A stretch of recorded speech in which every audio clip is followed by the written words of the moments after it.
ETV ప్రేక్షకులకి నమస్కారం. Triple detergents of సుమస్తు కార్యక్రమానికి స్వాగతం. ఈనాడు సుమస్తు కార్యక్రమంలోని గ్రహఫల మంచంలో గ్రహాల యొక్క స్థితిగతులు, వాటి యొక్క శుభాశుభ ఫలితాల గురించి పరిశీలిద్దాం. అలాగే ఈరోజు 12 రాశుల వారికి ఏ సంఖ్యలు కలిసి వస్తాయి, రంగుల యొక్క ప్రాధాన్యత, ఏ దేవతల్ని పూజించాలి, ఎటువంటి దేవతా స్తుతులు పఠించాలి, ముఖ్యంగా ఈరోజు 12 రాశుల వారు చేపట్టవలసినటువంటి కార్యక్రమాలు ఏమిటో కూడా పరిశీలిద్దాం. ముందుగా నేటి పంచాంగ వివరాలు. శ్రీ జైనామ సంవత్సరం పాల్గొన మాసం, ఉత్తరాయణం, శిశిర ఋతువు. ఈరోజు బుధవారం. బుధుడు యొక్క పరిపాలన పూర్తిగా ఉంటుంది. బుధుడు విష్ణుప్రియుడు కాబట్టి విష్ణాలయాల సందర్శన ఈరోజు మంచి ఫలితాలని కలిగిస్తుంది. ఆర్థిక వ్యవహారాల్లో విజయాన్ని తెచ్చిపెడుతుంది. ఈరోజు చేసేటువంటి తెల్లటి పుష్పాలతో కూడినటువంటి పూజలు, గోసేవ, అలాగే పెసలు దానం చాలా ముఖ్యమైనటువంటి క్లిష్టమైనటువంటి సమస్యలకు పరిష్కారాలు తెచ్చిపెడుతుంది. ఈరోజు నక్షత్రం విశాఖ నక్షత్రం. ఈ విశాఖ నక్షత్రంలో ఈరోజు పుట్టేటువంటి వారికి ఏ పాదంలో పుట్టినప్పటికీ కూడా సామాన్య దోషం, సామాన్య శాంతి తప్పనిసరి. అలాగే ఈరోజు విశాఖ నక్షత్రంలో పుట్టేటువంటి వారికి గురు మహాదశుడి ప్రారంభమవుతుంది. ఇక ఈరోజు 12 రాశుల వారికి ఏర్పడేటువంటి శుభాశుభ ఫలితాన్ని పరిశీలిద్దాం. ముందుగా మేషరాశి. ఈరోజు మేషరాశి వారిని పరిశీలించినట్టయితే ప్రయత్నంతో కూడినటువంటి విజయాలు సిద్ధిస్తాయి. వ్యాపారపరమైనటువంటి వ్యవహారాల్లో ఏర్పడినటువంటి అనిశ్చితి తొలగిపోతుంది. ఆర్థిక వ్యవహారాల్లో కూడా మెరుగైనటువంటి మార్పులు ఆనందాన్ని కలిగిస్తాయి. మిత్రులతో మైత్రి కొనసాగుతుంది. వృత్తి, వ్యాపార, ఉద్యోగ సంబంధిత కార్యక్రమాల్లో ఏర్పడినటువంటి సమస్యలకు కొంతవరకు పరిష్కారాలు పొందగలుగుతారు. ఊరట లభిస్తుంది. గృహ సంబంధిత కార్యక్రమాల్లో కూడా ఆశించినటువంటి ప్రయోజనాలు పొందగలుగుతారు. ఆనందకర సంఘటనలు కూడా కొనసాగుతాయి. ఆరోగ్య రక్షణ ఏర్పడుతుంది. ప్రతికూల పరిస్థితులను ఎదుర్కొనేటువంటి శక్తి సామర్థ్యాలు కూడా వెన్నట్టు ఉంటాయి. ఈరోజు మీ అదృష్ట సంఖ్య 3. పసుపు వర్ణం త్వరితగతిని శుభాల్ని కలిగిస్తుంది. ప్రతికూల పరిస్థితులను ఎదుర్కొనేటువంటి శక్తి సామర్థ్యాన్ని కలిగిస్తుంది. అనుకూల దైవం దక్షిణామూర్తి. ఈరోజు ఈ రాశి వారు దక్షిణామూర్తిని దర్శించి భక్తి శ్రద్ధలతో పూజాది కార్యక్రమాలు నిర్వహించడం ద్వారా వ్యవహారాల్లో ఏర్పడినటువంటి సమస్యలకు పరిష్కారాలు పొందగలుగుతారు. ఆలోచన సంపత్తి పెరుగుతుంది. విద్యా ప్రయత్నాలు ఈరోజు మీకు లాభిస్తాయి. ఈరోజు వృషభ రాశి వారిని పరిశీలించినట్టయితే ఉద్యోగ వ్యవహారాల్లో ఆశించినటువంటి ప్రయోజనాలు పొందగలుగుతారు. ఉన్నతికి చేపట్టేటువంటి కార్యక్రమాలు కలిసి వస్తాయి. ప్రాధాన్యతను సంతరించుకునేటువంటి కార్యక్రమ నిర్వహణ కొనసాగించగలుగుతారు. ఆత్మవిశ్వాసం పెరుగుతుంది. లాభదాయకమైనటువంటి పరిస్థితులు వ్యాపారపరంగా కొనసాగుతాయి. స్థిరాస్తి విషయాల్లో అనుకూలత ఏర్పడుతుంది. చేపట్టేటువంటి కార్యక్రమాలు ప్రోత్సాహాన్ని కలిగిస్తాయి. ఈరోజు మీ అదృష్ట సంఖ్య 5. ఆకుపచ్చ వర్ణం రక్షణకి దోహదపడుతుంది. ప్రతికూల పరిస్థితుల్ని ఎదుర్కొనేటువంటి శక్తి సామర్థ్యాన్ని కలిగిస్తుంది. అనుకూల దైవం మహావిష్ణువు. ఈరోజు ఈ రాశి వారు మహావిష్ణువుని దర్శించి భక్తి శ్రద్ధలతో పూజాది కార్యక్రమాలు నిర్వహించడం ద్వారా అవమానకర సంఘటనలు దూరమవుతాయి. విదేశీ సంబంధిత లావాదేవీలు, సంభాషణలు, ప్రక్రియలు ఈరోజు మీకు లాభిస్తాయి. ఈరోజు మిథున రాశి వారిని పరిశీలించినట్టయితే వ్యవహార దక్షత పెరుగుతుంది. చేపట్టేటువంటి కార్యక్రమాలపై పట్టు బిగించగలుగుతారు. వృత్తి, వ్యాపార, ఉద్యోగ సంబంధిత కార్యక్రమాల్లో ఆశించినటువంటి ప్రయోజనాలు దగ్గరవుతాయి. ఆత్మవిశ్వాసం పెరుగుతుంది. ప్రతి రంగం వారికి ఆశించినటువంటి ప్రయోజనాలు సిద్ధిస్తాయి. వృత్తిలో అభివృద్ధి గోచరిస్తుంది. కుటుంబ వ్యవహారాల్లో ఏర్పడినటువంటి ప్రతికూల పరిస్థితులు దూరమవుతాయి. కార్యక్రమ నిర్వహణలో ఆశించినటువంటి ప్రయోజనాలు పొందగలుగుతారు. ఆరోగ్యం బాగుంటుంది. ఈరోజు మీ అదృష్ట సంఖ్య 2. తెలుపు వర్ణం ప్రశాంతతని పెంచుతుంది. ప్రతికూల పరిస్థితుల్ని దూరం చేస్తుంది. ఆహ్లాద పరిస్థితుల్ని కలిగిస్తుంది. అనుకూల దైవం శ్రీ మహాలక్ష్మి. ఈరోజు ఈ రాశి వారు శ్రీ మహాలక్ష్మి అమ్మవారిని దర్శించి భక్తి శ్రద్ధలతో పూజాది కార్యక్రమాలు నిర్వహించడం ద్వారా ఆర్థిక వ్యవహారాల్లో వేగవంతమైన అభివృద్ధి చేకూరుతుంది. ఆనందాన్ని కలిగిస్తుంది. ఆర్థిక లావాదేవీలు, సంభాషణలు, ప్రక్రియలు ఈరోజు మీకు లాభిస్తాయి. ఈరోజు కర్కాటక రాశి వారిని పరిశీలించినట్టయితే రాజకీయ వ్యవహారాల్లో జాగ్రత్తలు పాటించాలి. వ్యాపార సంబంధిత కార్యక్రమాల్లో విలువైనటువంటి సమాచారాన్ని పొందగలుగుతారు. ఆర్థిక వ్యవహారాల్లో మెరుగైనటువంటి మార్పులు క్రమక్రమంగా చోటు చేసుకుంటాయి. ఆర్థిక సత్తువ లభిస్తుంది. వృత్తి, వ్యాపార, ఉద్యోగ సంబంధిత కార్యక్రమాల్లో ఏర్పడినటువంటి సంకట పరిస్థితులకు పరిష్కారాలు లభిస్తాయి.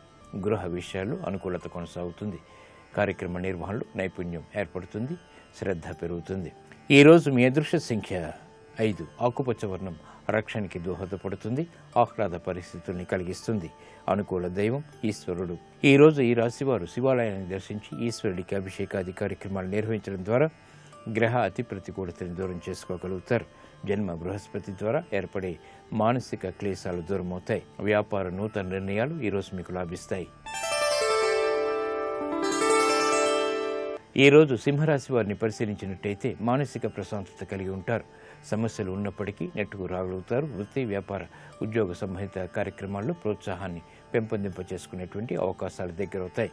విదేశీ సంబంధిత లావాదేవీలు బాగానే కలిసి వస్తాయి. ఆర్థిక వ్యవహారాలు ఆశించినటువంటి ప్రయోజనాలు దక్కుతాయి. కుటుంబ సఖ్యత పెరుగుతుంది. చేపట్టేటువంటి కార్యక్రమాలు ప్రోత్సాహాన్ని కలిగిస్తాయి. విద్యా సంబంధిత విదేశీ లావాదేవీలు, ప్రయాణాలు బాగా లాభిస్తాయి.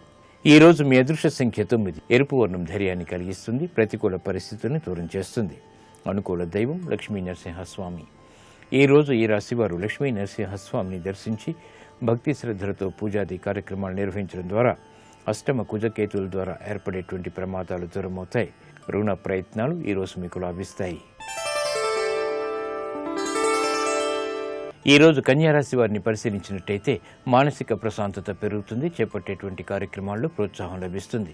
వృత్తి, వ్యాపార, ఉద్యోగ సంబంధిత కార్యక్రమాల్లో నూతన కార్యక్రమాన్ని ప్రారంభించగలుగుతారు. ఆరోగ్యంలో మంచి మార్పులు చేకూరుతాయి. ఆర్థిక పరిస్థితి మెరుగవుతుంది. గతంలో కన్నా మెరుగైనటువంటి పరిస్థితులు ఆర్థికంగా దగ్గరవుతాయి. శత్రువులు మిత్రులు అవుతారు. చేపట్టేటువంటి కార్యక్రమాలు ప్రాధాన్యతను సంతరించుకుంటాయి. ఆరోగ్యం క్షేమం. ఈరోజు మీ అదృష్ట సంఖ్య 5. ఆకుపచ్చ వర్ణం రక్షణకి దోహదపడుతుంది. ఆహ్లాద పరిస్థితుల్ని ఆహ్వానిస్తుంది. అనుకూల దైవం శ్రీ వెంకటేశ్వర స్వామి. ఈరోజు ఈ రాశివారు శ్రీ వెంకటేశ్వర స్వామిని దర్శించి భక్తి శ్రద్ధలతో పూజాది కార్యక్రమాలు నిర్వహించడం ద్వారా విలువైనటువంటి సమాచారాన్ని పొందగలుగుతారు. తద్వారా విజయాలు చేజిక్కించుకోగలుగుతారు. ఉద్యోగ ప్రయత్నాలు ఈరోజు మీకు లాభిస్తాయి. ఈరోజు తులారాశి వారిని పరిశీలించినట్టయితే శ్రమ అధికంగా ఉన్నప్పటికీ ఆశాజనకమైనటువంటి వాతావరణం ఆర్థికంగా కొనసాగుతుంది. నూతన కార్యక్రమాన్ని ప్రారంభించగలుగుతారు. ఉద్యోగ సంబంధిత ప్రయత్నాల్లో మెరుగైనటువంటి మార్పులు చోటు చేసుకుంటాయి. ఆనందాన్ని కలిగిస్తాయి. కుటుంబ వ్యవహారాల్లో ఏర్పడినటువంటి సమస్యలకు కూడా పరిష్కారాలు పొందగలుగుతారు. గృహ విషయాల్లో ఆశించినటువంటి ప్రయోజనాలు క్రమక్రమంగా దగ్గరవుతాయి. నూతన కార్యక్రమాలను కూడా ప్రారంభించగలుగుతారు. ఈ రోజు మీ అదృష్ట సంఖ్య 9. ఎరుపు వర్ణం ధైర్యాన్ని కలిగిస్తుంది. ప్రతికూల పరిస్థితులను దూరం చేస్తుంది. అనుకూల దైవం శ్రీ మహాలక్ష్మి.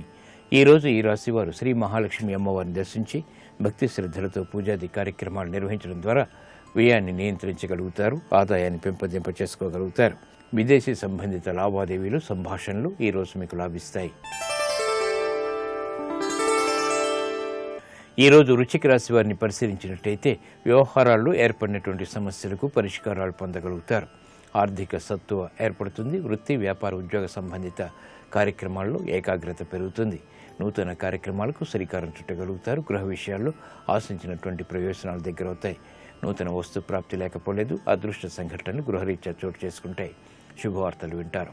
ఈ రోజు మీ అదృష్ట సంఖ్య 5. ఆకుపచ్చ వర్ణం రక్షణకి దోహదపడుతుంది. ఆహ్లాద పరిస్థితుల్ని ఆహ్వానించగలుగుతారు. అనుకూల దైవం శ్రీ మహావిష్ణువు. ఈరోజు ఈ రాశివారు శ్రీ మహావిష్ణువుని దర్శించి భక్తి శ్రద్ధలతో పూజాది కార్యక్రమాలు నిర్వహించడం ద్వారా జన్మశని ద్వారా ఏర్పడేటువంటి ప్రతికూలత తగ్గుతుంది. శ్రమ తగ్గుతుంది. ఆర్థిక నిర్ణయాలు ఈరోజు మీకు లాభిస్తాయి. ఈరోజు ధనుసు రాశి వారిని పరిశీలించినట్టయితే శత్రువులు మిత్రులు అవుతారు. ధైర్యంతో కూడినటువంటి కార్యక్రమ నిర్వహణ కొనసాగించగలుగుతారు. రాజకీయపరమైనటువంటి అండదండలు కలిసి వస్తాయి. నూతన కార్యక్రమాల్లో ఏర్పడినటువంటి సమస్యలకు పరిష్కారాలు పొందగలుగుతారు. ఆర్థిక వ్యవహారాల్లో జాగ్రత్తతో కూడినటువంటి నిర్ణయాల ద్వారా విజయాలు సాధించగలుగుతారు. గృహ విషయాల్లో ప్రతికూలత తగ్గుతుంది. ప్రాధాన్యతను పెంపొందింప చేసుకునేటువంటి కార్యక్రమ నిర్వహణ ఆనందాన్ని కలిగిస్తుంది. అన్ని రంగాల వారు శుభవార్తలు వింటారు. ఈ రోజు మీ అదృష్ట సంఖ్య 2. ఎరుపు వర్ణం ధైర్యాన్ని కలిగిస్తుంది. ప్రతికూల పరిస్థితులను ఎదుర్కొనేటువంటి శక్తి సామర్థ్యాన్ని కలిగిస్తుంది. అనుకూల దైవం మహాకాళి. ఈ రోజు ఈ రాశివారు మహాకాళి అమ్మవారిని దర్శించి భక్తి శ్రద్ధలతో పూజాది కార్యక్రమాలు నిర్వహించడం ద్వారా కఠిన సమస్యలకు పరిష్కారాలు పొందగలుగుతారు. వృత్తి, వ్యాపార, ఉద్యోగ సంబంధిత వ్యవహారాల్లో ఏర్పడినటువంటి ప్రతికూలత తగ్గుతుంది. రుణ ప్రయత్నాలు ఈరోజు మీకు లాభిస్తాయి. ఈరోజు మకర రాశి వారిని పరిశీలించినట్టయితే దూకుడు నిర్ణయాల ద్వారా విజయాలు సాధించగలుగుతారు. స్వతంత్ర ప్రతిపత్తితో కూడినటువంటి కార్యక్రమ నిర్వహణ కొనసాగించగలుగుతారు. స్వతంత్ర నిర్ణయాల ద్వారా విజయాలు సిద్ధిస్తాయి. సంబంధ బాంధవ్యాలు మెరుగవుతాయి. చేపట్టేటువంటి కార్యక్రమాల్లో ప్రోత్సాహాన్ని తిరిగి పొందగలుగుతారు. కార్యక్రమ నిర్వహణలో ఏర్పడినటువంటి లోపాలను సవరించుకోగలుగుతారు. ఆర్థిక విషయాల్లో ముందంజ వేయగలుగుతారు. ఆత్మవిశ్వాసం పెరుగుతుంది. ఈరోజు మీ అదృష్ట సంఖ్య 9. తెలుపు వర్ణం ప్రశాంతతను పెంచుతుంది. ప్రతికూల పరిస్థితుల్ని దూరం చేస్తుంది. అనుకూల దైవం లక్ష్మీ నరసింహస్వామి. ఈరోజు ఈ రాశివారు లక్ష్మీ నరసింహస్వామిని దర్శించి భక్తి శ్రద్ధలతో పూజాది కార్యక్రమాలు నిర్వహించడం ద్వారా సాహసోపేతమైనటువంటి నిర్ణయాలు, తద్వారా విజయాలు చేజిక్కించుకోగలుగుతారు. కోర్టు సంబంధిత వ్యవహారాలు, ప్రక్రియలు, సంభాషణలు ఈ రోజు మీకు లాభిస్తాయి. ఈ రోజు కుంభరాశి వారిని పరిశీలించినట్టయితే ఆలోచన సంపత్తి పెరుగుతుంది. తెలివైనటువంటి నిర్ణయాల ద్వారా విజయాలు చేజిక్కించుకున్నటువంటి ప్రయత్నాలు కలిసి వస్తాయి. సంభాషణలు ద్వారా ఇతరులను ఆకట్టుకునేటువంటి ప్రయత్నాలు కూడా అనుకూలిస్తాయి. గృహ విషయాల్లో ఏర్పడినటువంటి అనిశ్చితి తొలగిపోతుంది. కార్యక్రమ నిర్వహణలో నైపుణ్యం కొనసాగుతుంది. వ్యాపార దక్షత పెంపొందింప చేసుకోగలుగుతారు. సఖ్యతతో కూడినటువంటి కార్యక్రమ నిర్వహణ ద్వారా విజయాలు చేతికందుతాయి. ఈ రోజు మీ అదృష్ట సంఖ్య 3. పసుపు వర్ణం త్వరితగతిని శుభాలను కలిగిస్తుంది. ప్రతికూల పరిస్థితులను దూరం చేస్తుంది. శుభవార్తను తెచ్చిపెడుతుంది. అనుకూల దైవం ఈశ్వరుడు. ఈ రోజు ఈ రాశివారు శివాలయాన్ని దర్శించి ఈశ్వరుడికి అభిషేకాది కార్యక్రమాలు నిర్వహించడం ద్వారా ఆశించినటువంటి ప్రయోజనాలను వెంటనే పొందగలుగుతారు. ఆర్థిక వ్యవహారాల్లో మెరుగైనటువంటి మార్పులు చోటు చేసుకుంటాయి. వ్యాపార ఒప్పందాలు ఈ రోజు మీకు లాభిస్తాయి. ఈ రోజు మీనరాశి వారిని పరిశీలించినట్లయితే ఆహ్లాద పరిస్థితులు గృహంలో చోటు చేసుకుంటాయి. గతంలో కన్నా మెరుగైనటువంటి వాతావరణం వ్యాపార పరంగా ఆనందాన్ని కలిగిస్తుంది. ఆరోగ్య రక్షణ ఏర్పడుతుంది. ఆర్థిక వ్యవహారాల్లో ఏర్పడినటువంటి పొరపాట్లు సవరించుకోగలుగుతారు. శత్రువులు మిత్రులు అవుతారు. చేపట్టేటువంటి కార్యక్రమాల ద్వారా ఆశించినటువంటి ప్రయోజనాలు దగ్గరవుతాయి. గృహ విషయాల్లో అనుకూలత ప్రారంభమవుతుంది. ఆరోగ్య విషయంలో కూడా మంచి మార్పులు చేకూరుతాయి. ఈ రోజు మీ అదృష్ట సంఖ్య 5. ఆకుపచ్చ వర్ణం రక్షణకి దోహదపడుతుంది. ప్రతికూల పరిస్థితుల్ని దూరం చేస్తుంది. అనుకూల దైవం శ్రీ వెంకటేశ్వర స్వామి. ఈ రోజు ఈ రాశివారు శ్రీ వెంకటేశ్వర స్వామిని దర్శించి భక్తి శ్రద్ధలతో పూజాది కార్యక్రమాలు నిర్వహించడం ద్వారా వివేకవంతమైనటువంటి నిర్ణయాలు, తద్వారా విజయాలు చేతికందుతాయి. పిల్లల ద్వారా ఆనందం లభిస్తుంది. విద్యా ప్రయత్నాలు ఈ రోజు మీకు లాభిస్తాయి. ఇప్పుడు ఆరోగ్యం, ఆయుర్వేద వంశంలో అనారోగ్య సమస్యలకు కొన్ని ఆయుర్వేద పరిష్కార మార్గాలు తెలుసుకుంటారు.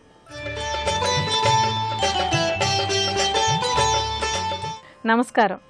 ఈనాటి శుభమస్తు కార్యక్రమంలో ఆరోగ్యం ఆయుర్వేదం శీర్షికన గుండె దడ సమస్యను తగ్గించుకోవడానికి ఆయుర్వేదంలో ఉండే పరిష్కార మార్గాల గురించి తెలుసుకుందాం.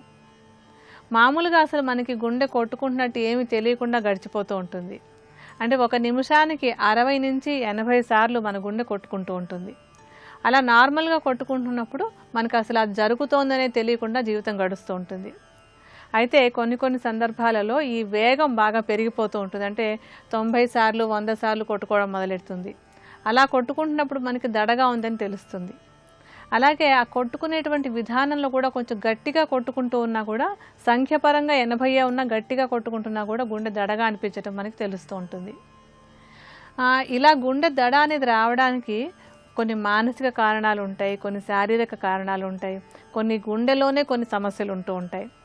అందులో ఏ సమస్య వల్ల ఈ గుండె దడ వస్తుందో గ్రహించుకుని దాన్ని బట్టి ఔషధాలు అవి వాడుకోవాల్సి వస్తుంది. ఒక 3 మూలికలతో కలిపినటువంటి ఒక ఆయుర్వేద ఔషధాన్ని మనం ఇప్పుడు తయారు చేసుకుందాం. ఈ ఔషధం తయారు చేసుకోవడానికి మనకి మొట్టమొదట కావాల్సినటువంటిది అర్జున చెక్క. సంస్కృతంలో అర్జున అంటాం, తెలుగులో దీన్ని మద్ది చెక్క అంటారు. ఈ అర్జునకి గుండెని చక్కగా పనిచేసేలాగా చేసే ఒక మంచి గుణం ఉంది. అంటే గుండెకు ఒక చక్కటి టానిక్ ఇది. ఈ అర్జున చెక్కని చూర్ణంలాగా చేసేసుకుని ఆ చూర్ణాన్ని ఒక 25 గ్రాముల పరిమాణంలో తీసుకోండి. తర్వాత ఇందులో వేయాల్సినటువంటిది అశ్వగంధ. ఈ అశ్వగంధ కూడా మనసుని ప్రశాంతంగా ఉంచేటువంటి మంచి మూలిక. అలాగే నరాలు చక్కగా శాంతంగా ఉండేలాగా చేసేటువంటి గుణం అశ్వగంధలో ఉంటుంది. ఈ 2 కారణాల వల్ల ఇది గుండె దడని అదుపులో ఉంచడానికి ఉపయోగపడుతుంది. అశ్వగంధను కూడా చూర్ణంలాగా చేసుకుని దాన్ని కూడా 25 గ్రాముల పరిమాణంలో తీసుకోండి. ఇంక ఇందులో వేసేటువంటి ఆఖరి ద్రవ్యం ఏంటంటే యాలక్కాయలు. ఈ యాలక్కాయలకి గుండె చక్కగా పనిచేసేలాగా ఉపయోగపడే గుణం ఉంటుంది. అంటే చక్కగా ఉత్తేజితం చేసి ఎక్కువ కాకుండా తక్కువ కాకుండా మామూలుగా గుండె కొట్టుకునేలా చేయడానికి యాలక్కాయలు తోడ్పడతాయి. యాలక్కాయలను దంచి మెత్తటి చూర్ణంలా చేసుకోవాలి. దీన్ని ఒక 10 గ్రాముల పరిమాణంలో తీసుకుంటే సరిపోతుంది. అర్జున చెక్క, అశ్వగంధ, యాలక్కాయలు ఈ 3 చూర్ణాలని కలిపేసి ఒక సీసాలో పోసుంచుకోవాలి. ఈ మిశ్రమాన్ని ఉదయం ఒకసారి, సాయంత్రం ఒకసారి సుమారుగా ఒక 1/2 చెంచా పరిమాణంలో తీసుకుని దాంట్లో కొంచెం తేనె కలిపి రోజు 2 పూట్ల తీసుకుంటున్నట్టయితే గుండె దడను తగ్గించుకోవడానికి ఈ ఔషధం బాగా తోడ్పడుతుంది. గుండెదడ సమస్యని అదుపులో ఉంచుకోవడానికి మరొక ఆయుర్వేద పరిష్కార మార్గం గురించి కూడా ఈ కార్యక్రమంలోనే తెలుసుకుందాం.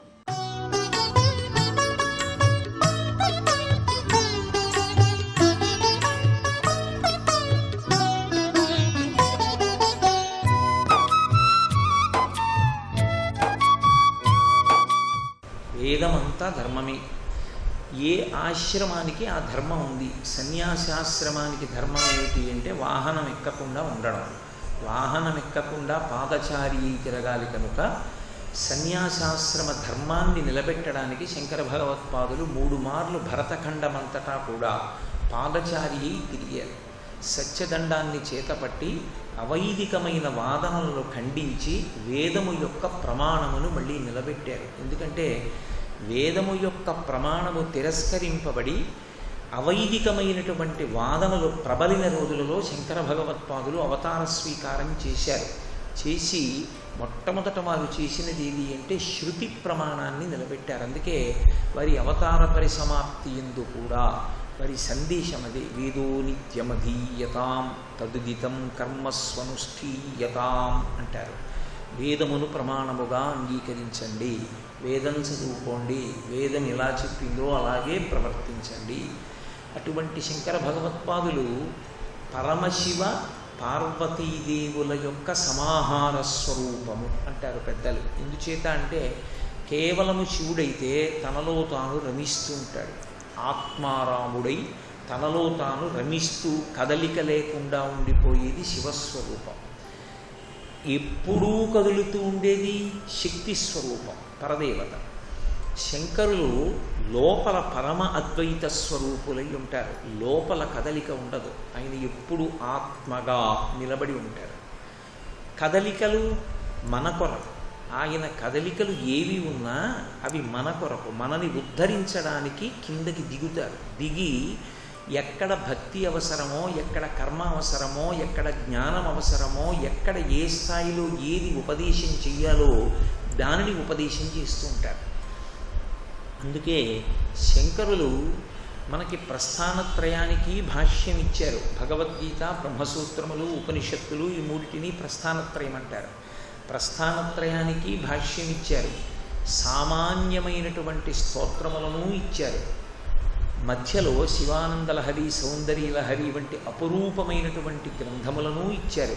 కాబట్టి అసలు శంకరులు ఇవ్వనిది అన్నదొకటి లోకంలో లేదు. అటువంటి శంకర భగవత్పాదులు ఈ జాతికి ఒక మహోపకారం చేశారు. రాబోయేటటువంటి కాలంలో జిజ్ఞాసులైనటువంటి వ్యక్తుల కొరకు, జిజ్ఞాసు అంటే వేదాంతర్గతమైనటువంటి విషయమేమి, దేనిని నేను అనుష్ఠించడం చేత అభ్యున్నతి పథంలో నడుస్తాను, ఏ మాటని విశ్వాసంగా నేను తీసుకోవలసి ఉంటుంది, దేన్ని ప్రమాణవాక్కుగా గ్రహించాలి, నేను అసలు ఎలా ప్రయాణం చెయ్యాలి, ఎలా అనుష్ఠానం చెయ్యాలి, ఇది తెలుసుకోవాలి, తెలుసుకుని అలా జీవించాలనుకునేటటువంటి వారి కొరకు ప్రత్యేకమైనటువంటి స్తోత్రం ఒకదాన్ని ఇచ్చారు. దాన్ని యథార్థమునకైన స్తోత్రము అని పిలవలేదు. ఆయన ఏమని పిలిచారంటే ప్రశ్నోత్తర రత్నమాలిక అని ఇచ్చారు. అందుకే దాన్ని 67 శ్లోకములతో ఇచ్చారు శంకరాచార్యుల వారు. 67 శ్లోకములలో మొదటి శ్లోకము ఉపోద్ఘాతమై 67వ శ్లోకము ఫలశ్రుతి స్వరూపాన్ని పొందితే 65 శ్లోకములలో ఆయన ఇన్ని ప్రశ్నలు సంధించారు. అన్ని ప్రశ్నలు సంధించి అన్ని ప్రశ్నలకు జవాబులు చెప్పారు. అంటే ఒక జిజ్ఞాసుకి, అనుష్ఠానాన్ని బలపరుచుకోవాలని కోరుకునేటటువంటి వ్యక్తికి, సరైన మార్గం తెలుసుకోవాలి అనుకున్న వ్యక్తికి ఏ ఏ అనుమానాలు వస్తాయో ఆ అనుమానాలన్నిటినీ శంకర భగవత్పాదులు స్పృశించారు. అనుమానాలని స్పృశించడం కాదు, స్పృశిస్తూ లోకమునకు హితోపదేశం కూడా చేశారు. దాన్ని అడ్డుపెట్టి దానికి ఆయన పెట్టిన పేరు ప్రశ్నోత్తర రత్నమాలిక అని పెట్టారు. పెట్టి మొదటి శ్లోకంలోనే ఆయన ఒక మాట చెప్పారు. అముయా కంఠస్థితయా ప్రశ్నోత్తర రత్నమాలికయా అన్నారు. ఈ ప్రశ్నోత్తర రత్నమాలిక దీని కొరకు నేను ఇస్తున్నానో తెలుసా, మీ కంఠంలో వేసుకోండి. ఎందుకని అంటే మాలిక అన్నప్పుడు దానికి కొన్ని పరిమితులు ఉంటాయి, కొన్ని ధర్మాలు ఉంటాయి, కొన్ని ప్రయోజనాలు ఉంటాయి. ఉదాహరణకి ఒక పుష్పమాల ఉందనుకోండి, ఆ పుష్పమాల ఇవాళ వేసుకున్న పుష్పమాల రేపు కూడా వేసుకోకూడదు. ఆ పుష్పమాల తీసేసి పక్కన పెట్టేయాలి. అది పరమేశ్వరుడు వేసుకున్నది అయినా నిర్మాల్యము అంటారు. ఒక రాత్రి మెడలో ఉన్నది మరునాటి సూర్యోదయం తర్వాత ఉండడానికి వీల్లేదు, తీసేయాలి. కొన్ని మాలికలు ఉంటాయి, అవి మనం కంఠంలో వేసుకోవడానికి ఇష్టపడం. ఎందుకు ఇష్టపడం అంటే దొంగలు అపహరిస్తారేమో అని భయం. అందుకని అత్యంత విలువైనటువంటి ఉంటాయి, అవి మన జీవిత పర్యంతమే కాదు, వంశపారంపర్యంగా ఎన్ని తరాలైనా దాన్ని దాచుకుని మెడలో వేసుకుంటూ ఉంటారు. అటువంటి మాలలు ఉంటాయి, అవి రత్నమాలిక, రత్నములతో కూర్చబడినటువంటి మాలిక. అటువంటి రత్నమాలిక కంఠంలో వేసుకుని తిరగడం. కారణం ఏంటంటే ఎక్కడైనా జారిపోతుందేమో, కొక్కెం ఊడిపోతుందేమో, ఎవరైనా తస్కరిస్తారేమో భయం. శంకర భగవత్పాదులు అన్నారు, ఇది రత్నమాలిక, ఇది నీవు సతతము ఎల్లవేళల రాత్రి పగలు అని లేకుండా నీ కంఠమునందు నువ్వు ధరించి ఉండాలి. కంఠమునందు ధరించి ఉండాలి అనడంలో శంకరాచార్యుల వారి ఉద్దేశ్యం ఏమిటంటే, ఏదైనా నీకు ఒక ప్రశ్న వచ్చినప్పుడు ఇది ఎలా, దీనికి ఏమిటి మార్గం, ఏది నిజం అని అనుమానం వస్తే పుస్తకం చూస్తానని అనవద్దు. ఇది కంఠగతము కావాలి. కంఠమాలిక అంటే మాలిక కంఠమునకు అలంకారం చేస్తారు. ఈ మాలిక నిరంతరము నీ కంఠమునకు అలంకృతమై ఉండాలి. అంటే ఇది కంఠగతమై ఉండాలి. ఈ పుస్తకం చూస్తానని అనకు. ఇప్పుడు ఒకసారి పుస్తకం చూస్తే వచ్చిన ఉపద్రవం ఏం లేదు, కానీ అది కంఠగతమై ఉంటే, అంటే నీకు ఇక్కడే ఉంటే, నీకు తెలిసి ఉండడమే కాదు ఇలా ఎందుకు చేస్తున్నారు అని అడిగితే వెంటనే దీనిని ప్రమాణవాక్కుగా నువ్వు చెప్పవచ్చు. ఇది ఇలా చెయ్యవచ్చని శంకర భగవత్పాదులు ప్రశ్నోత్తర రత్నమాలిక యందు నిర్ధారించారు. వారు చెప్పారు ఇలా ఉండు అని చెప్పారు. కాబట్టి నీకు ఎప్పుడు ఏ విషయంలో అనుమానం వచ్చినా వెంటనే ఈ ప్రశ్నోత్తర రత్నమాలికని ఒకసారి గుర్తు తెచ్చుకో, చదువుకో. కంఠమునందుంటే అది నువ్వు పలకగాని లోపలికి వినపడేటట్టు పలికినా, పరాపశ్యంతి మధ్యమా వైఖరి నాలుగిటిలో ఏ వాక్కుగా ఉన్నా అది పైకి వస్తే 10 మందికి ఉపయుక్తం, నీలో ఉంటే నీకు ఉపయుక్తం. మామూలు మాలిక ఎవరు మెడలో వేసుకున్నారో వాళ్ళ యొక్క భౌతికమైనటువంటి శోభని పెంపొందింపచేస్తుంది.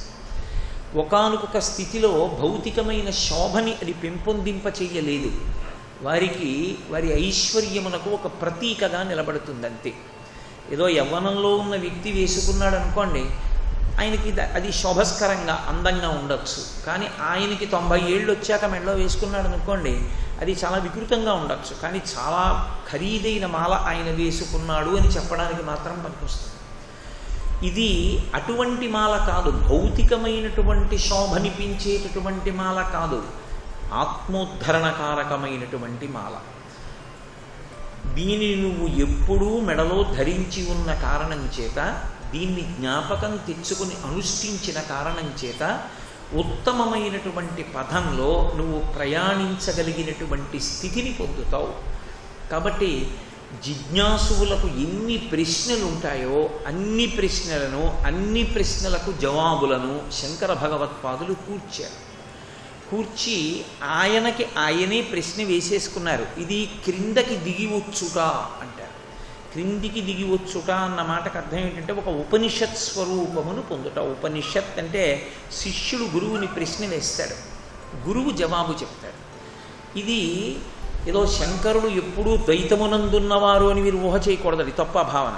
శంకరులు ద్వైత భావన ఎందున్నవారు కారు, సర్వకాలముల యందు అద్వైత స్థితి ఎందుంటారే. మరి ఎందుకు వారు కిందకు వస్తారు అంటే మనని అనుగ్రహించడానికి కిందకు వస్తూ ఉంటారు. ఒక్కొక్కసారి వచ్చి అనుగ్రహిస్తూ ఉంటారు. అంత మాత్రం చేత కూడా వారి స్థితి ఏదో మారిపోయిందని మీరు అనుకోకూడదు, అలా నిర్ధారించకూడదు.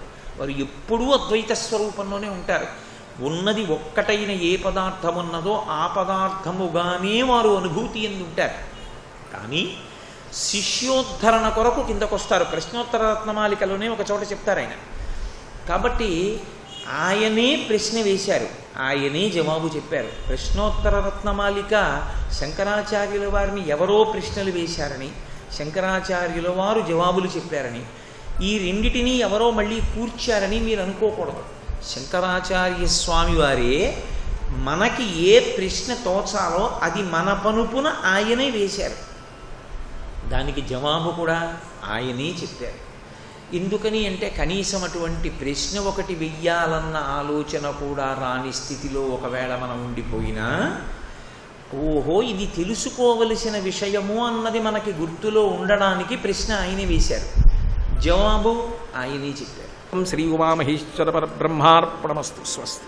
అసలు పైకి వెళ్లకుండా కిందకి వెళ్లకుండా మళ్ళీ పుట్టవలసినటువంటి అవసరం లేనటువంటి జ్ఞానము వలన మోక్షమును పొందవచ్చు. ఇది మిగిలిన ఎవరికీ లేదు.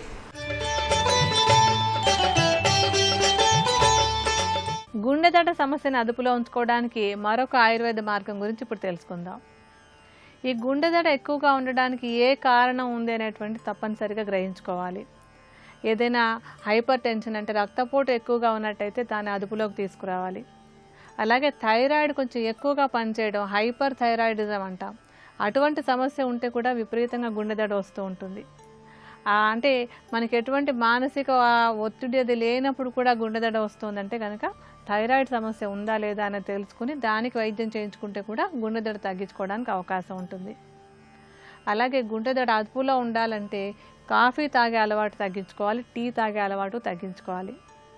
ఈ కాఫీ టీలు రెండు కూడా గుండెదడ పెరగడానికి కారణాలు అవుతాయి, అందుకని ఈ అలవాటును మానేసేయాలి. అలాగే కొన్ని ఆయుర్వేద మూలికలు అంటే ఒక 3 ఆయుర్వేద మూలికలతోటి ఒక ఔషధాన్ని తయారు చేద్దాం. ఇది కూడా గుండెదడ తగ్గించుకోవడానికి బాగా తోడ్పడుతుంది.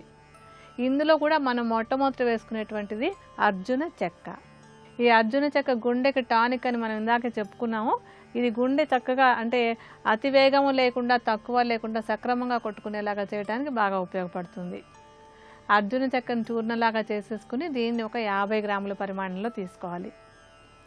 ఆ తర్వాత మనకు కావాల్సినటువంటిది పుష్కర మూలం. ఈ పుష్కర మూలం కూడా గుండె చక్కగా కొట్టుకుని సరిగా పనిచేయడానికి బాగా తోడ్పడేటువంటి మూలిక. ఒకవేళ ఛాతీలో ఏదైనా కొంచెం కఫదోషం అది ఎక్కువగా ఉండి గుండెని ఇబ్బంది పెడుతూ ఉంటే ఆ కఫదోషాన్ని అదుపులోకి తీసుకురావడానికి కూడా పుష్కర మూలం బాగా తోడ్పడుతుంది. దీన్ని కూడా చూర్ణంలా చేసేసుకుని ఇందాకటి అర్జునతో సమానంగా 50 గ్రాముల పరిమాణంలో తీసుకోండి. ఇంకా ఇందులో మనం ఆఖరిగా వేసుకోవాల్సినటువంటిది గుగ్గులు చూర్ణం. ఈ గుగ్గులు కూడా గుండె చక్కగా పనిచేయడానికి బాగా తోడ్పడుతుంది. ఒకవేళ కొలెస్ట్రాల్ అంటే ఏదైనా ఎక్కువగా ఉండి గుండె దడకి కారణం అవుతున్నట్టయితే ఆ కొలెస్ట్రాల్ తగ్గించి గుండె నార్మల్గా కొట్టుకునేలాగా చేసే గుణం ఈ గుగ్గుల్లో ఉంటుంది. శుద్ధి చేసినటువంటి గుగ్గులు చూర్ణాన్ని తెచ్చుకోవాలి. ఎవరికి వాళ్ళు శుద్ధి చేసుకోవడం కష్టమైనటువంటి పని. శుద్ధి చేసిన గుగ్గులు చూర్ణాన్ని బజార్ నుంచి తీసుకొచ్చి దీన్ని ఒక 25 గ్రాముల పరిమాణంలో తీసుకోండి. అర్జున చెక్క, పుష్కర మూలం, శుద్ధ గుగ్గులు 3 చూర్ణాలని కలిపేసుకుని ఒక సీసాలో పోసుంచుకోవాలి. ఈ మిశ్రమంలో నుంచి ఒక 1/2 చెంచాడు పరిమాణంలో తీసుకుని ఉదయం ఒకసారి సాయంత్రం ఒకసారి కొంచెం తేనె కలుపుకొని రోజు తీసుకుంటున్నట్టయితే కనుక ఈ గుండె దడను తగ్గించుకోవడానికి ఈ 3 మూలికల మిశ్రమం బాగా సహాయపడుతుంది. మరికొన్ని అనారోగ్య సమస్యలు వాటికి ఉండేటువంటి ఆయుర్వేద పరిష్కార మార్గాల గురించి రేపటి శుభమస్తులో తెలుసుకుందాం.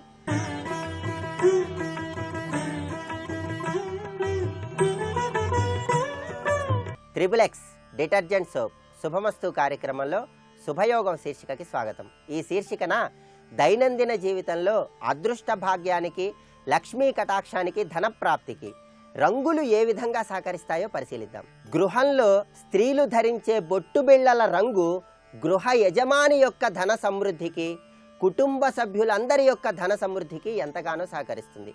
27 నక్షత్రాలలో జన్మించిన స్త్రీలు ప్రత్యేకంగా కొన్ని ప్రత్యేకమైన రంగులు కలిగిన బొట్టు బిళ్ళలను ధారణ చేయటం ద్వారా ఆ స్త్రీల యొక్క ధన సమృద్ధికి ఆ బొట్టు బిళ్ళలు సహకరించడంతో పాటుగా కుటుంబంలో సభ్యులందరూ కూడా రకరకాలుగా ధనాన్ని సంపాదించడానికి ఆ బొట్టు బిళ్ళల రంగు ఎంతగానో సహకరిస్తుంది. ఈ ప్రక్రియలో భాగంగా ఏ నక్షత్రంలో జన్మించిన స్త్రీలు ఏ రంగు బొట్టు బిళ్ళలను ధారణ చేస్తే ధనప్రాప్తిని సులభంగా పొందవచ్చో పరిశీలిద్దాం. అశ్విని నక్షత్రంలో జన్మించిన స్త్రీలు లేత నీలం రంగులో ఉన్నటువంటి బొట్టు బిళ్ళలను ధారణ చేయాలి. అలాగే భరణి నక్షత్రంలో జన్మించిన స్త్రీలు నారింజ రంగు బొట్టు బిళ్ళలను, కృత్తికా నక్షత్రంలో జన్మించిన స్త్రీలు లేత గులాబీ రంగు బొట్టు బిళ్ళలను, రోహిణీ నక్షత్రంలో జన్మించిన స్త్రీలు నారింజ రంగు బొట్టు బిళ్ళలను ధారణ చేసినట్లయితే కుటుంబంలో యజమాని యొక్క ధన ప్రాప్తికి ఆ రంగులు ఎంతగానో సహకరిస్తాయి. అదేవిధంగా మృగశిరా నక్షత్రంలో జన్మించిన స్త్రీలు నలుపు రంగు, ఆరుద్రా నక్షత్రంలో జన్మించిన స్త్రీలు పసుపు రంగు, పునర్వసు నక్షత్రంలో జన్మించిన స్త్రీలు ముదురు నీలం రంగు, పుష్యమి నక్షత్రంలో జన్మించిన స్త్రీలు ముదురు ఆకుపచ్చ రంగులలో ఉన్నటువంటి బొట్టు బిళ్ళలను ధారణ చేయటం ద్వారా గృహ యజమాని కుటుంబంలో సభ్యులందరూ కూడా ఆర్థికంగా చక్కటి సత్ఫలితాలను సిద్ధింపజేసుకోవచ్చు.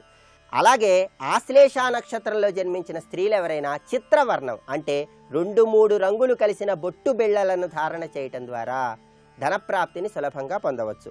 మఖా నక్షత్రంలో జన్మించిన స్త్రీలు లేత నీలం రంగు, పుబ్బా నక్షత్రంలో జన్మించిన స్త్రీలు నారింజ రంగు, ఉత్తరా నక్షత్రంలో జన్మించిన స్త్రీలు లేత గులాబీ రంగు, హస్తా నక్షత్రంలో జన్మించిన స్త్రీలు నారింజ రంగు బొట్టు బిళ్ళలను ధారణ చేయటం ద్వారా గృహంలో సభ్యులందరికీ కూడా ఆర్థిక సమృద్ధిని పరిపూర్ణంగా పొందటానికి ఆస్కారం ఎంతగానో ఉంది. అలాగే చిత్తా నక్షత్రంలో జన్మించిన స్త్రీలు నలుపు రంగు, స్వాతి నక్షత్రంలో జన్మించిన స్త్రీలు పసుపు రంగు, విశాఖ నక్షత్రంలో జన్మించిన స్త్రీలు ముదురు నీలం రంగు, అనురాధ నక్షత్రంలో జన్మించిన స్త్రీలు ముదురు ఆకుపచ్చ రంగులలో ఉన్నటువంటి బొట్టు బిళ్ళలను ధారణ చేయటం ద్వారా ఆ స్త్రీలతో పాటుగా కుటుంబంలో సభ్యులందరూ కూడా ధనపరంగా అనేక రీతులలో ధనాన్ని సంపాదించడానికి ఆస్కారం ఎంతగానో ఉంది. అలాగే జ్యేష్ఠ నక్షత్రంలో జన్మించిన స్త్రీలు చిత్రవర్ణం 2-3 రంగులు కలిసి ఉన్నటువంటి బొట్టు బిళ్ళలు, మూలా నక్షత్రంలో జన్మించిన స్త్రీలు లేత నీలం రంగు,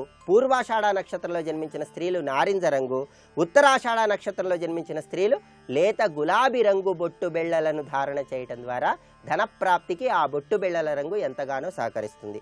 అదేవిధంగా శ్రవణ నక్షత్రంలో జన్మించిన స్త్రీలు నారింజ రంగు, ధనిష్ఠా నక్షత్రంలో జన్మించిన స్త్రీలు నలుపు రంగు, శతభిష నక్షత్రంలో జన్మించిన స్త్రీలు పసుపు రంగు, పూర్వాభాద్ర నక్షత్రంలో జన్మించిన స్త్రీలు ముదురు నీలం రంగు, ఉత్తరాభాద్ర నక్షత్రంలో జన్మించిన స్త్రీలు ముదురు ఆకుపచ్చ రంగు, చివరగా రేవతి నక్షత్రంలో జన్మించిన స్త్రీలు చిత్రవర్ణం అంటే 2-3 రంగులు కలిసి ఉన్నటువంటి బొట్టు బిళ్ళలను ధారణ చేయటం ద్వారా ఆ బొట్టు బిళ్ళల యొక్క రంగులు ఆ స్త్రీల యొక్క ధన సమృద్ధికి పాటుపడటంతో పాటుగా కుటుంబంలో సభ్యులందరూ కూడా అనేక రీతులలో ధనాన్ని సంపాదించడానికి ఆ బొట్టు బిళ్ళల రంగులు ఎంతగానో సహకరిస్తాయి. ప్రత్యేకంగా హస్తా నక్షత్రంలో జన్మించిన స్త్రీ పురుషులు ఎవరైనా సరే వివాహం కాని వాళ్ళు వివాహ సిద్ధి కోసం ముదురు ఆకుపచ్చ రంగు వస్త్రాలను ధారణ చేయాలి. అలా చేస్తే వివాహ ప్రాప్తిని సులభంగా పొందవచ్చు. దంపతుల మధ్య విభేదాభిప్రాయాలను తొలగింపజేసుకోవటానికి, మానసిక ప్రశాంతతను పొందటానికి హస్తా నక్షత్రంలో జన్మించిన స్త్రీ పురుషులు పసుపు రంగు దుస్తులను ఎక్కువగా ధరిస్తూ ఉండాలి. అలాగే హస్తా నక్షత్రంలో జన్మించిన స్త్రీ పురుషులు ఆకస్మిక అదృష్టం, ఆకస్మిక ధనప్రాప్తిని పొందటానికి నిండైన ఎరుపు రంగు వస్త్రాలను తరచూ ధారణ చేస్తూ ఉండాలి. అదేవిధంగా హస్తా నక్షత్రంలో జన్మించిన స్త్రీ పురుషులు లక్ష్య సాధనలో అద్భుతమైనటువంటి స్థితికి ఎదగాలంటే తెలుపు రంగు, చిలకాకు పచ్చ రంగు, లేత నీలం రంగులలో ఉన్నటువంటి వస్త్రాలను తరచూ ధారణ చేస్తూ ఉండాలి. ఇలా చేస్తే లక్ష్యాలను చాలా త్వరగా సిద్ధింపజేసుకోవచ్చు. వాహనాలు కొనుగోలు చేస్తున్న తరుణంలో హస్తా నక్షత్రంలో జన్మించిన వాళ్ళు ఎవరైనా సరే ఎరుపు రంగు లేదా పసుపు రంగు వాహనాలను కొనుగోలు చేసినట్లయితే వాహనాల పరంగా చక్కటి లాభాన్ని పొందవచ్చు. ముఖ్యమైన కార్యనిమిత్తమై బయటికి వెళుతున్న తరుణంలో హస్తా నక్షత్రంలో జన్మించిన స్త్రీ పురుషులు ఎవరైనా సరే పసుపు రంగులో కానీ ఆకుపచ్చ రంగులో కానీ ఉన్నటువంటి పాదరక్షలను ధారణ చేసి వెళ్ళినట్లయితే కార్యసిద్ధిని సులభంగా పొందవచ్చు. అలాగే హస్తా నక్షత్రంలో జన్మించిన స్త్రీ పురుషులు పనిచేసే కార్యాలయంలో ఎరుపు రంగు వస్త్రాన్ని ఉంచటం ద్వారా ఉద్యోగంలో పై అధికారుల యొక్క అండదండలు సులభంగా పొంది శీఘ్రమే ఉద్యోగంలో ఉన్నత స్థితిని పొందటానికి అవకాశం ఎక్కువగా ఉంది. ఇంకా ఏ రంగు వస్త్రాలను ధారణ చేస్తే ఎటువంటి సత్ఫలితాలను పొందవచ్చో వచ్చే బుధవారం శుభమస్తు కార్యక్రమంలో శుభయోగం శీర్షికన తెలుసుకుందాం.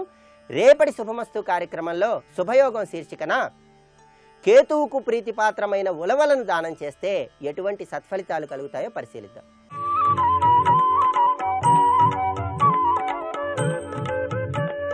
ఈటీవీ ప్రేక్షకులకు నమస్కారం.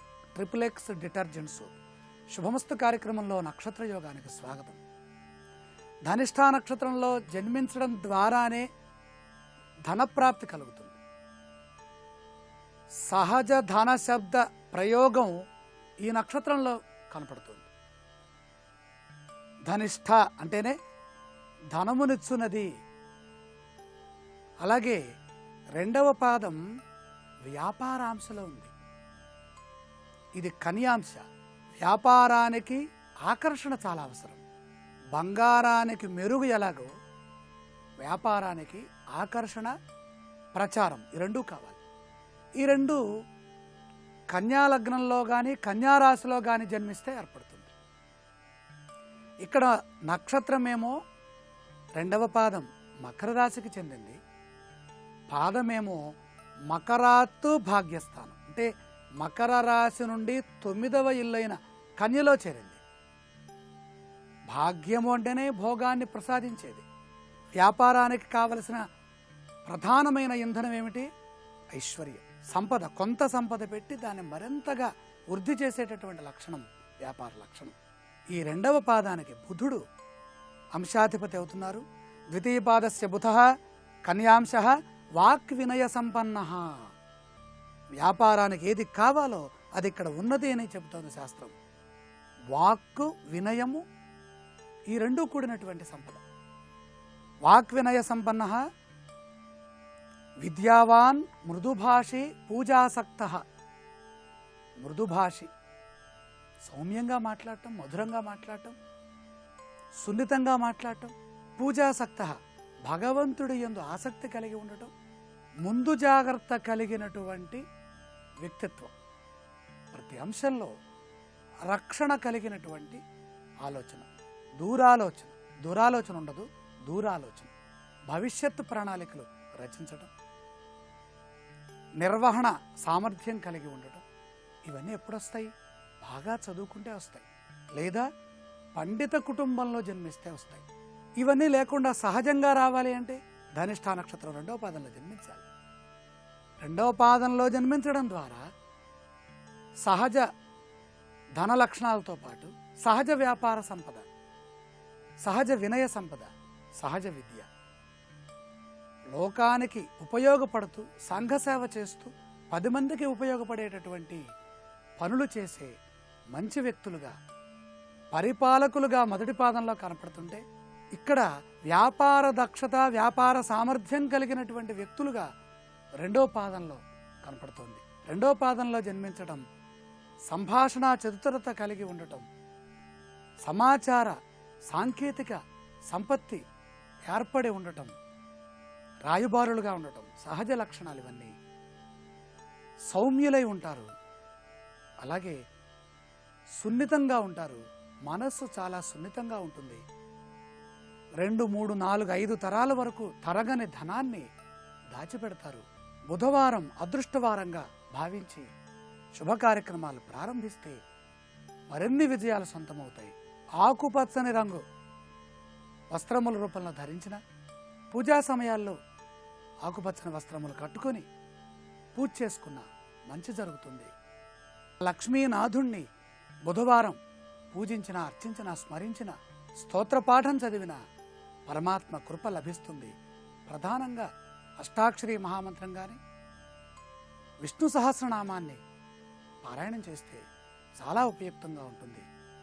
రేపటి శుభమస్తు కార్యక్రమంలో ధనిష్ఠ నక్షత్రం 3వ పాదంలో జన్మించిన వారి శుభయోగాల గురించి తెలుసుకుందాం. ఇప్పుడు ఆరోగ్యము యోగా అనే శీర్షికన అనారోగ్య సమస్యల నివారణకై ఉపకరించే కొన్ని యోగాసనాలని పరిశీలించేద్దాం. మూత్రం సాఫీగా జారీ కావటానికి మకరాసనం ఉపయోగపడుతుంది. మూత్రపిండాల పనితీరు సన్నగిల్లడం వల్ల మూత్రం సాఫీగా జారీ కాదు. ఈ సమస్య చాలా ఇబ్బందికరమైనది. ఇది దీర్ఘకాలం కొనసాగితే ఆ ప్రభావం మూత్రపిండాలపై ఉంటుంది. ఈ సమస్య నివారణకు యోగాసనాలలో మకరాసనం ఉపయోగపడుతుంది. నేలపై బోర్లా పడుకొని 2 చేతులు ఎత్తాలి. 2 చేతుల్ని కాలి పిక్కల పక్కన ఉంచాలి. ఈ స్థితిలో అరచేతులు పైకి ఉంచాలి. ఉదర భాగంపై బరువు పూర్తిగా ఉండాలి. ఈ తరుణంలో తల ఎత్తి ముందుకు దృష్టి సారించాలి. మకరమనగా మొసలి భూమిపైకి వచ్చినప్పుడు ఉండే స్థితిలో ఉంటుంది. కాబట్టి దీనికి మకరాసనం అనే పేరు ఏర్పడింది. ఈ ఆసన సాధన వల్ల మూత్రపిండాలు, మూత్రనాళ వ్యవస్థ పటిష్టవంతమవుతాయి.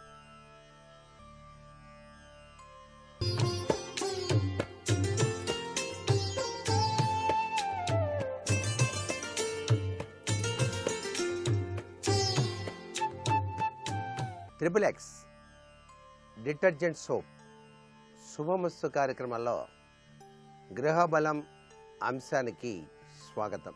అదృష్టం కావాలని ప్రతివారు కూడాను విశ్వసిస్తూనే ఉంటారు. భగవంతుని యొక్క దివ్యవంతమైనటువంటి అనుగ్రహ కటాక్ష వీక్షణాలతో పాటుగా గృహంలో అద్భుతంగా బాగా ఐశ్వర్యంగా ఆరోగ్యంగా కలిసి మెలిసి ఆనందతత్వంతో జీవితాన్ని గడపడానికి వాస్తుశాస్త్రరీత్యా ఆచరించవలసినటువంటి విశేషాంశాలు ఏమన్నా ఉన్నాయా అని చెప్పేసి చాలామంది అడుగుతూ ఉన్నారు. సహజసిద్ధంగా ప్రతి ఒక్కరికి కూడాను హాయిగా ఆనందంగా జీవితాన్ని గడపాలి అని చెప్పేసి భావన ఉంటుంది. కాబట్టి అలా ఆనందంగా కలిసి వచ్చేట్టుగా ఉండేటువంటి ప్రక్రియలు మనం ఆచరణలో గనక పెట్టినట్లయితే తప్పనిసరిగా సత్ఫలితాలు ఉండి తీరతాయి అని చెప్పడంలో ఏమాత్రం సందేహం లేదు. వాస్తుశాస్త్రానికి మరింత బలాన్ని చేకూర్చేది దైవ బలం.